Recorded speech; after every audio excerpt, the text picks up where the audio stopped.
আসসালামু আলাইকুম প্রিয় দর্শক, কেমন আছেন সবাই? আশা করছি সবাই ভালো আছেন, সুস্থ আছেন। আজকে একটি রেসিপি নিয়ে আপনাদের মাঝে আবারও চলে এসেছি। আজকের রেসিপিটিতে থাকছে বরবটি কড়াই আলু দিয়ে মাছ রান্না। তো কিভাবে কি করি আপনারা দেখতে থাকুন। এখানে আমি বরবটি কড়াই কেটে নিচ্ছি, তারপরে আমি কেটে নিচ্ছি আলুগুলো আগে থেকে খোসা ছাড়িয়ে নিয়েছিলাম, আর এখন আমি মাছের আলুর মতো কেটে নিচ্ছি। এভাবে করে আলু বরবটি কেটে মাছ দিয়ে রান্না করলে খেতে খুব ভালো লাগে। আলু বরবটি ধুয়ে নিয়েছি, এখন আমি গ্যাস ওভেন অন করে দিয়েছি, একটা কড়া বসিয়ে দিয়েছি আর তেল দিয়ে দিচ্ছি।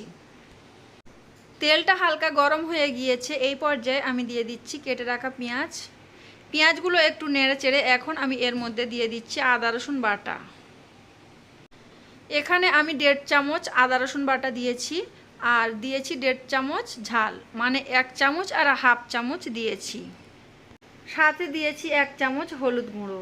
সব কিছু উপকরণ আমি খুব ভালোভাবে কষিয়ে নিচ্ছি, সাথে একটু পানিও দিয়েছি যাতে করে মশলাটা খুব সুন্দর করে কষানো যায়, নিচে যাতে পুড়ে না যায়।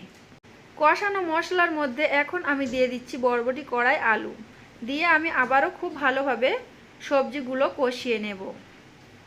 এখন আমি এর মধ্যে দিয়ে দিচ্ছি স্বাদ অনুযায়ী লবণ, আর কেটে রাখা টমেটো দিয়ে দিলাম। দিয়ে এখন খুব ভালোভাবে কষিয়ে নেব। এক সাইডে এগুলো কষাচ্ছি, অপর সাইডে আমি 4 পিস মাছ নিয়েছি, তেলাপিয়া মাছ। এখন আমি মাছের মধ্যে দিয়েছি লবণ, লঙ্কা গুঁড়ো এবং হলুদ গুঁড়ো।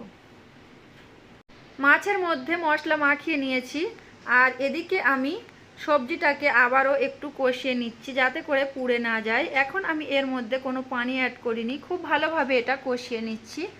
এক সাইডে আমি কষাচ্ছি, অপর সাইডে আমি গ্যাস ওভেন অন করে দিয়েছি। মাছ ভাজা করার জন্য একটা লোহার কড়া বসিয়ে দিয়েছি।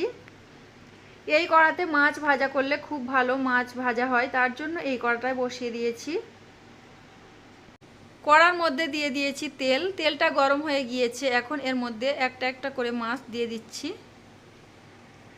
মাছটা দিয়ে আমি আবারও বরবটি কড়াই আলু এটা খুব ভালোভাবে কষিয়ে নিচ্ছি। অনেকটা সময় ধরে আমি এটাকে কষিয়ে নিয়েছি। সবজি যতটা কষাবে ততটা খেতে সুন্দর লাগবে, এটা কম বেশি আমার প্রিয় আপুরা জানেন। তবুও একবার আমি আমার ভিডিওতে বলে দিচ্ছি আপনাদেরকে। এখানে দেখতেই পাচ্ছেন খুব সুন্দর করে কিন্তু কষিয়ে নিচ্ছি, তেল ভাব চলে এসেছে। আর আমি এই পর্যায়ে দিয়ে দেব পানি। অনেকটা সময় ধরে কষিয়ে এখন এর মধ্যে পানি দিয়ে একটু নেড়ে চেড়ে দিচ্ছি।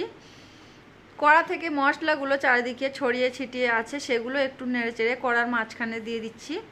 এদিকে দেখতেই পাচ্ছেন মাছ ভাজা প্রায় হয়ে গিয়েছে, একটু নেড়ে চেড়ে দিচ্ছি। অপর সাইডে বরবটি কড়াই আলু যার মধ্যে পানি দিয়েছিলাম ওটা কিন্তু খুব সুন্দর করে ফুটে উঠেছে, একটু নেড়ে চেড়ে দিচ্ছি। দেওয়ার পরে আমি ভেজে রাখা মাছগুলো এর মধ্যে দিয়ে দেব।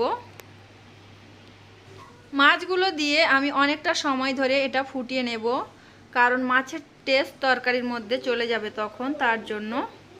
আজকের আমার বরবটি কড়াই আলু দিয়ে তেলাপিয়া মাছ রান্না আপনাদের কাছে কেমন লেগেছে চাইলে কমেন্ট করে জানাতে পারেন। যদি ভালো লাগে তাহলে ভিডিওটিতে একটি লাইক দিয়ে দেবেন। রান্নাটা কমপ্লিট হয়ে গিয়েছে, আমি একটা প্লেটে পরিবেশন করে আপনাদেরকে দেখাচ্ছি। গরমের সময় এই রকম বরবটি কড়াই আলু দিয়ে মাছ রান্না করে আপনারাও খেতে পারেন। আজকের মতো ভিডিওটা এখানে শেষ করছি। সবাই ভালো থাকবেন, সুস্থ থাকবেন। আল্লাহ হাফেজ, আসসালামু আলাইকুম।